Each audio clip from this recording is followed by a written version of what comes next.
В эфире Абхазского телевидения информационный выпуск Амшек Шара. Здравствуйте. Сегодня в выпуске ратифицировали соглашение, запретили аборты и приняли проект госбюджета. Репортаж заседания сессии парламента.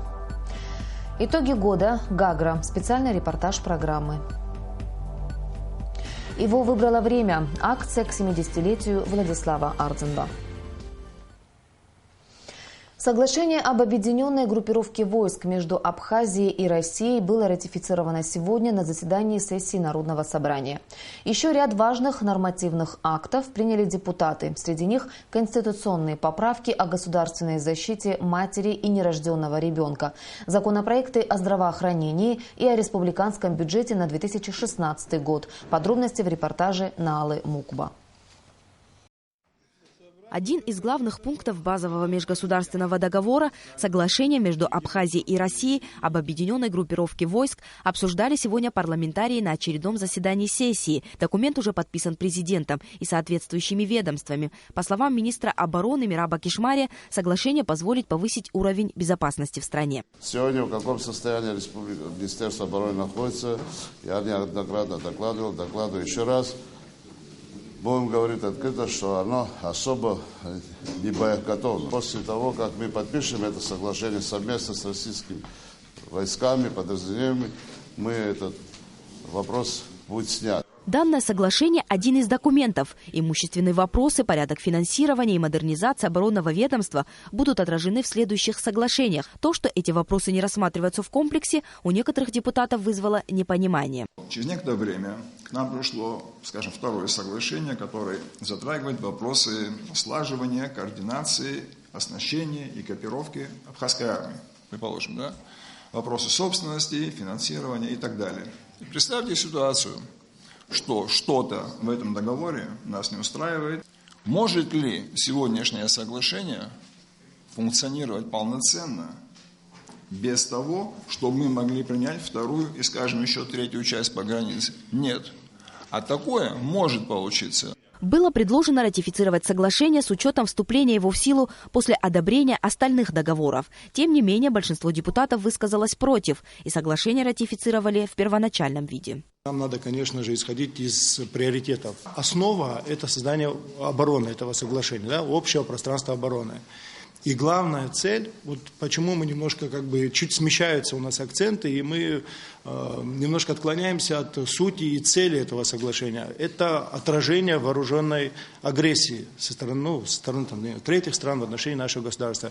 Вот это и должно являться приоритетом при принятии решения. Это вопрос безопасности наших граждан в первую очередь. Еще одним важным решением депутатов стало принятие поправок к Конституции о государственной защите жизни матери и нерожденного ребенка. Эта норма будет расписана и в законе о здравоохранении, принятом парламентариями сегодня во втором чтении. Такие изменения в законодательстве призваны в первую очередь защитить институт семьи. Государство признает право на жизнь нерожденного ребенка и запрещает искусственное прерывание беременности. При этом нарушивших эту норму ждет уголовная ответственность. Один из разработчиков проекта, депутат Саид Харазия, говорит о том, что закон соответствует моральным ценностям Абхазии и призван улучшить демографическую картину в стране. Счастливое будущее нашей страны, на мой взгляд, невозможно достичь, не обеспечив безопасности жизни нашим детям. Процветание нашего государства в политической и экономической сфере невозможно достичь, не обеспечив безопасности детям. Дети есть оплот и будущее любого государства. Ребенок есть продолжение человеческого рода, а значит продолжение абхазского народа. Абхазское государство обязано защитить жизнь ребенка с момента его зачатия до самого его рождения, ибо он в собственном смысле слова будущее нашей страны. Я верю, что благодаря вашей поддержке мы защитим жизнь матери и нерожденного ребенка в равной степени. Задачи нового закона о здравоохранении, обеспечение прав граждан на медицинское обслуживание, определение компетенции органов госуправления в области охраны здоровья населения, а также правовое регулирование международного сотрудничества Абхазии в вопросах медицины. Еще один законопроект, определяющий вектор развития экономики на будущий 2016 год, бюджет страны, был в повестке дня заседания сессии. Его представила депутатам министр финансов Амра Кваранзе. Среди основных задач бюджета – стимулирование экономики и научно-технического прогресса, прогресса, поддержания безопасности и обороноспособности республики. При этом приоритетной будет социальная сфера. Наряду с прочими факторами учитывалось и ожидаемое исполнение республиканского бюджета в 2015 году. В 2016 году прогнозный показатель доходов республиканского бюджета установлен в сумме 11 миллиардов 521 миллион 808 тысяч рублей. Расходы определены в объеме 11 миллиардов 527 954 тысячи рублей. Дефицит составляет 6 миллионов 145 тысяч рублей. Контрольная палата, проводившая анализ проекта госбюджета на будущий год, имеет свои замечания. По словам председателя палаты Роберта Аршба, в документе существует противоречие. Превышены допустимые размеры дотаций районам республики. В соответствии с законодательством, бюджетным законодательством есть противоречие в формате самого проекта. Это касается дефицита бюджетов непосредственно наших районов. Там параметры дефицита бюджета превышены значительно. То есть в соответствии с бюджетным законодательством есть предел, он не должен превышать 10%. Парламентский комитет в целом одобрил проект бюджета на 2016 год. Закон единогласно был принят в первом чтении. Высказанные замечания будут учитываться при дальнейших обсуждениях. Нала Мукба Беслан-Джинджолия, Абхазское телевидение. Президент Рауль Хаджиба провел встречу с отцом Виссарионом Аплия и отцом Дорофеем Дбар по вопросам урегулирования ситуации в Абхазской православной церкви, сообщает пресс-служба президента. Глава государства считает, что затягивание разрешения этого вопроса негативно сказывается на общественной обстановке в республике. Президент подчеркнул, что проблема должна быть урегулирована в соответствии с законами Республики Абхазия и церковными канонами.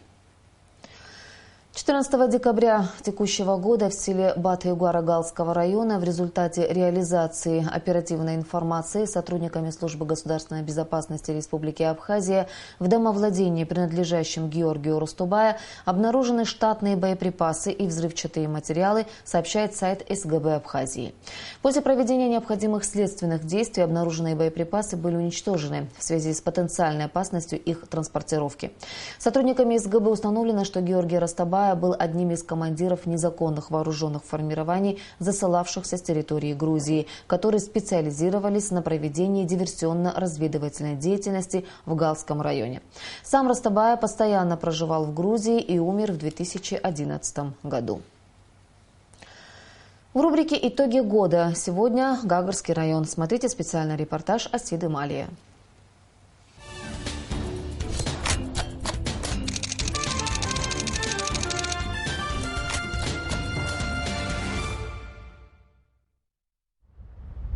Зимняя Гагра, утопающая в зелень и красочных пейзажах, кажется, немного опустела. Туристический ажиотаж пошел на убыль, местное население в мирских заботах. Но уже через неделю город заметно оживится. Ожидается пару тысяч туристов. Более 10 курортно-санаторных объектов города активно реализуют путевки. Многие туристы хотят встретить и провести новогодние праздники в Абхазии. Гагра привлекала и продолжает привлекать туристов. Эта сфера, как известно, для многих местных жителей источник основного дохода. Впрочем, как и для местного бюджета. 70% всего районного бюджета пополняется за счет туристической сферы. По словам главы района Беслана Барцыса, в 2015 году план бюджета выполнен успешно. Для Гагарского района в целом год был финансово успешным.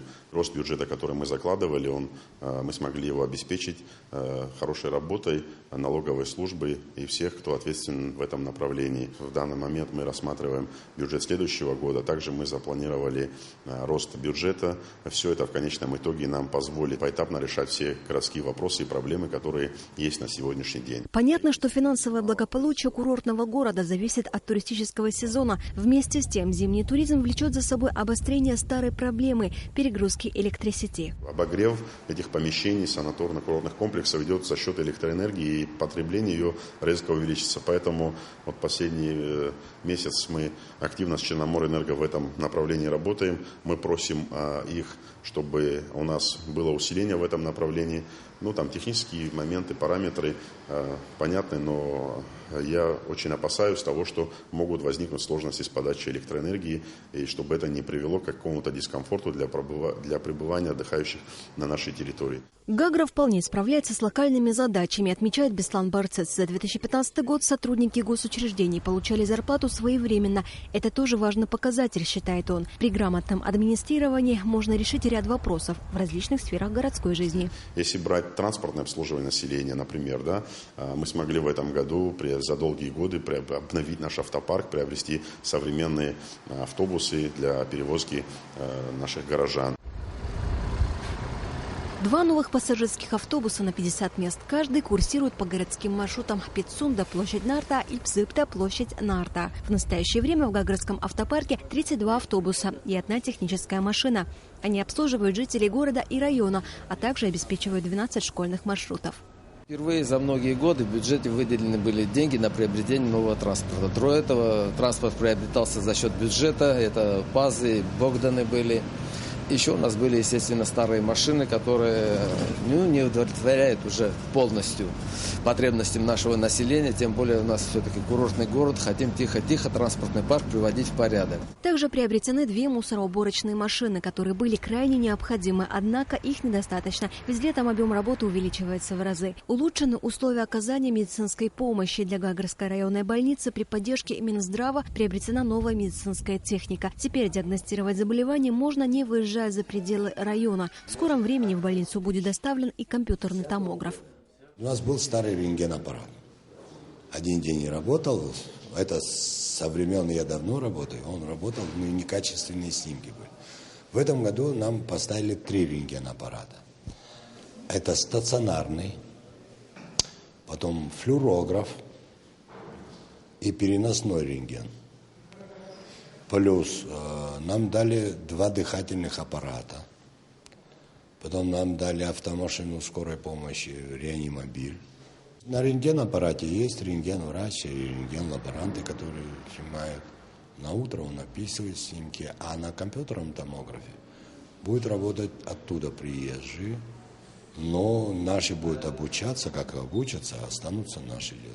Также в поселке Махадыр открыт фельдшерский пункт, который будет обслуживать население 3 близлежащих сел. В городе запланированы работы по облагораживанию и обустройству парков. Будет обновлена тротуарная плитка и территория мемориального комплекса погибшим в Отечественной войне народа Абхазии. Здесь же будет установлен памятник первому президенту Владиславу Ардзенба.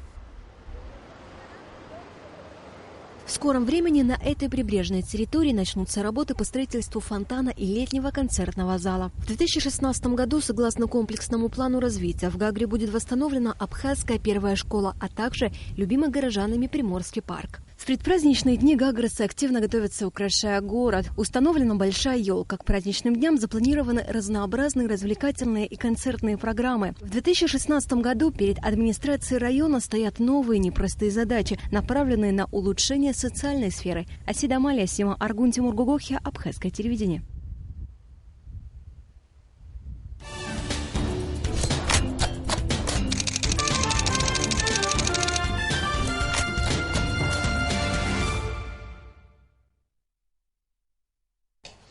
Его выбрало время. Так называется масштабный проект, посвященный 70-летию Владислава Ардзенба, который завершился 18 декабря.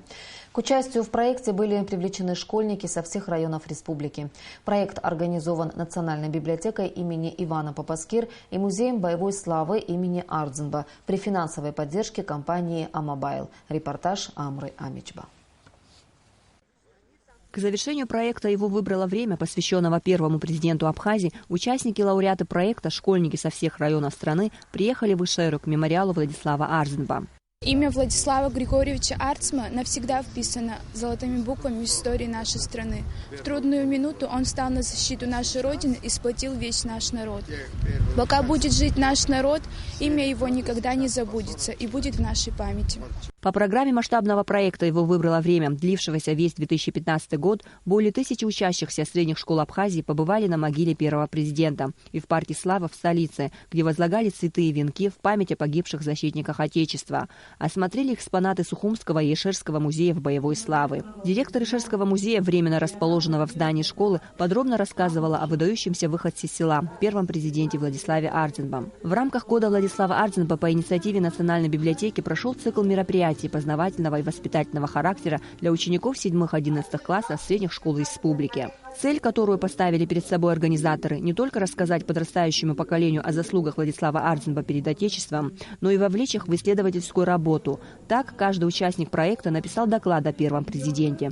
Тем самым школьникам предоставили возможность внести свой личный вклад в сохранение исторической памяти о человеке, который является для Абхазии символом победы. В рамках проекта во многих школах районов прошли конкурсы чтецов и театральных постановок, посвященных Владиславу Ардзинба. Мы очень хотели, чтобы о нем знали более расширенно. Вы знаете, работая целый год, мы обнаружили самостоятельную работу старшеклассников. Просто тех людей, которые сегодня делают первые шаги в науке. То есть наши соискатели тоже удивительные доклады подготовили. Осуществление столь масштабного проекта не было бы возможным без спонсорской поддержки оператора связи компании Амобайл, подчеркнули организаторы. В свою очередь, представители компании отмечают, что данный проект стал очередной возможностью отдать дань памяти и уважения крупнейшему государственному деятелю, заслугой которого стали свобода и независимость нашей страны. Целью данного проекта является увеличение уровня знаний подрастающего поколения в нашей новейшей истории. Ребята большие молодцы, они проделали огромную работу. Собрали множество материала, связанных с деятельностью первого президента нашей республики. Мы желаем им огромных дальнейших успехов. Это не единственная акция, которую мы поддержали. В мае 2015 года в Музей боевой славы были переданы ключи от первого автомобиля первого президента. На данный момент автомобиль находится на завершающей стадии реставрации, после чего он будет передан в музей. В день завершения проекта в Музее боевой славы в Сухуми чествовали 50 лучших авторов докладов о Владиславе Ардзинба. Амра Амичба, Саида Гухава, Абхазское телевидение. Мероприятие, посвященное первому президенту Абхазии Владиславу Ардзинба, прошло сегодня и в Доме культуры Гулрипского района. Здесь подвели итоги года, посвященного Ардзинба. Посвященная памяти национального лидера. Не стала исключением и администрация. Юбилей первого президента Абхазии Владислава Ардзинба был одним из самых значимых событий уходящего года. Во всех городах и селах были организованы мероприятия, посвященные памяти национального лидера. Не стала исключением и администрация Гулрипского района, в Доме культуры которого собрались общественность, чтобы еще раз вспомнить о Владиславе Ардзинба. Год Ардзинба сегодня мы в районе завершаем, потому что с мая месяца мы в каждой школе уже провели мероприятия, посвященные дню рождения, 70-летию рождения Владислава Григорьевича Ардзинба. И поэтому сегодня все школы вместе подготовили эту программу. Выступавшие на юбилейном вечере говорили о первом президенте как о личности многогранной. Действительно, талантливый человек, талантлив во всем. Вспоминали о нем как о военнокомандующем, который переживал за судьбу каждого солдата. Большое внимание было уделено государственной деятельности Владислава Ардзинба. Его ставят в ряд с самыми выдающимися абхазскими руководителями, такими как Леон Келешбей Чачба и Нестор Лакоба.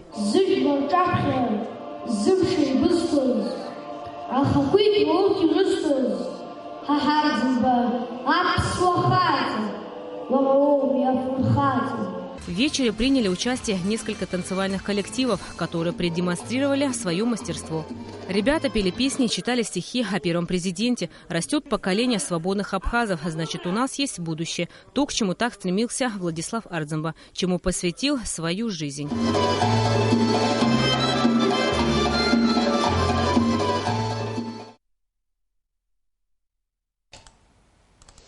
В Абхазском государственном университете сегодня отметили 80-летний юбилей лауреата государственной премии Дмитрия Гулия, поэта Платона Бебия. В творческом вечере, организованном студентами кафедры филологии, приняли участие друзья и родные, поэты, общественные деятели, ученые. Он неоднократно приходил, читал свои стихи. Так как он умеет читать, никто не может читать. И мы всегда с любовью относимся к нему, готовые всегда слушать и слушать каждый день по телевидению, в аудиториях, везде и всюду. Потому что он настоящий поэт, настоящий мастер слова. В рамках 4-го Санкт-Петербургского международного культурного форума министр культуры и охраны историко-культурного наследия Республики Абхазия Эльвира Арсалия и министр культуры России Владимир Мединский подписали план сотрудничества на 2016 год.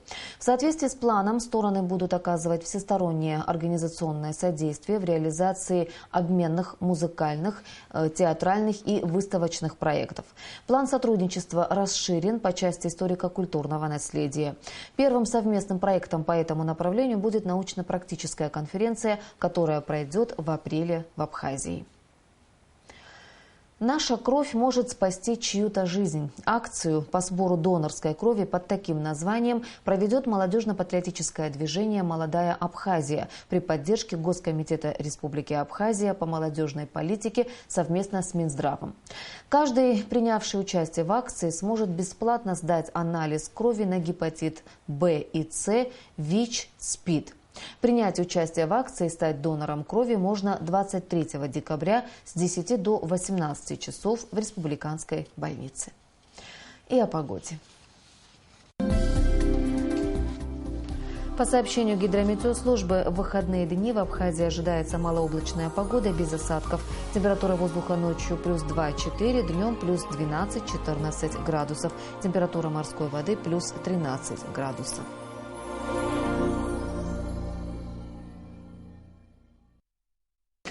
Информационный выпуск завершен. Я прощаюсь с вами. До встречи в эфире.